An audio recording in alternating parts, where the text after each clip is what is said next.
1 April 2025 पासून पार्टनर्सची जी salary आपण withdraw करतो पार्टनरशिप फर्ममधून त्याच्यावरती TDS ॲप्लिकेबल होते. म्हणजे ह्या अगोदरच्या 2025च्या अगोदर एखादा पार्टनर आपल्या पार्टनरशिप फर्ममधून जर काही सॅलरी विड्रॉ करत असेल तर त्याला TDS नव्हता.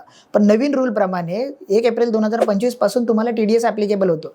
त्याच्यामुळे जर पार्टनर्स आपल्या पार्टनरशिप फर्ममधून जर एखादी सॅलरी विड्रॉ करता तर तुम्ही त्याचं TDS डिडक्ट करायला चालू करा. अन्यथा तो जो एक्सपेन्सेस आहे हा तुम्हाला अलावेबल राहणार नाही आणि इन्कम टॅक्समध्ये तुम्हाला टॅक्सचा फटका बसू शकतो. त्याचबरोबर TDSचे बरेचसे चेंजेस आले. जसं प्रोफेशनल फीची लिमिट 30,000 होती ते आता 50,000 रुपये झालेली आहे.